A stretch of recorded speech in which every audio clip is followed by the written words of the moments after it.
5월 28일 중국은 홍콩 국가보안법 처리를 강행했습니다. 이 법은 중앙정부에 대한 전복, 분리주의 또는 애국 간섭 행위를 금지 처벌하는 것을 핵심으로 하고 있습니다.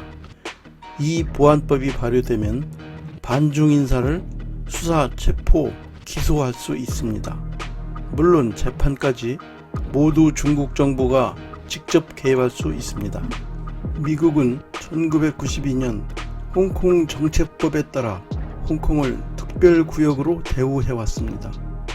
특별지위 하에서 미국 달러는 홍콩 달러와 자유롭게 교환될 수 있습니다.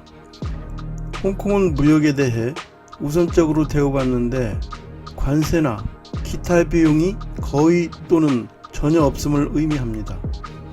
홍콩의 특별지위는 전세계 자본이 안심하고 홍콩에 투자할 수 있게 해주는 안전판으로 작용했습니다. 1997년 홍콩이 반환될 때 중국 정부는 일국 양제를 50년간 보장하기로 했습니다. 홍콩 보안법은 이 법적 약속을 깨트리는 것입니다. 홍콩은 풍부한 달러 유동성을 바탕으로 사실상 고정 환율제인 달러 패거제를 택하고 있습니다. 홍콩은 달러 패거제를 통한 환율 안정으로 금융 중심지 위상을 유지하고 있습니다. 중국에 들어가는 외국인 직접 투자의 70% 이상이 홍콩을 거쳐 들어갑니다. 2018년만 해도 중국 기업이 홍콩에서 조달한 자금이 4천억 달러입니다. 지금까지 조달한 금액이 총 6조 달러에 달합니다. 홍콩엔 2019년 기준 9천여 해외 기업이 진출해 있습니다. 이 중 1,400개가 넘는 미국 기업이 홍콩에 본사를 두고 있습니다. 특별지위가 제거되면 자본 이동이 까다롭고 무비자 여행이 제한됩니다. 그렇게 되면 많은 미국 기업들이 홍콩을 떠나는 선택을 할 수 있습니다. 홍콩에는 1조 달러의 글로벌 투자 자금이 모여 있습니다. 해외 자본이 이탈하면 글로벌 금융 허브로서 홍콩의 지위가 추락합니다.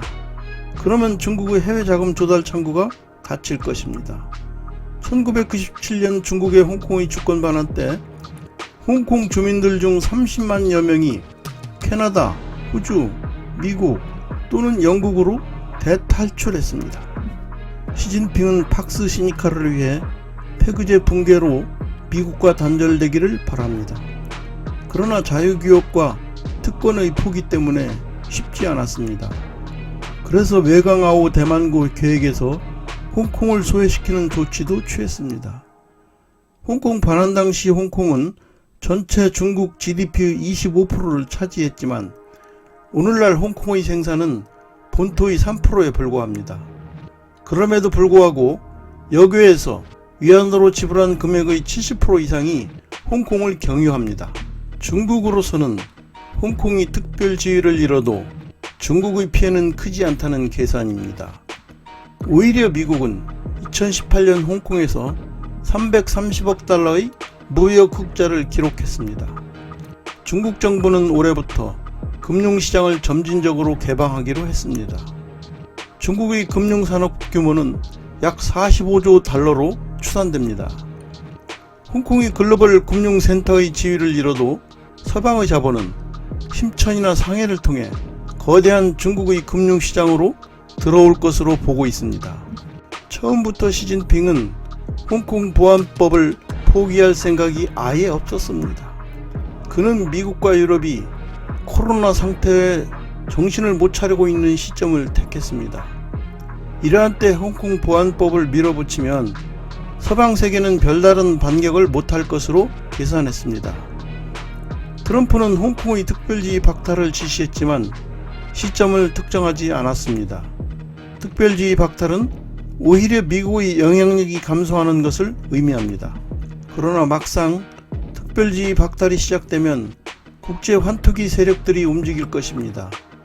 그러면 홍콩의 자산시장은 붕괴될 것입니다. 마진콜 발생으로 디레버리지 과정에서의 연쇄 파동이 예상됩니다.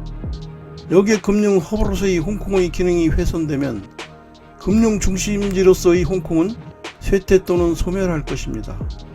위안화 가치가 급락하면 국제 금융시장에도 악영향이 예상됩니다.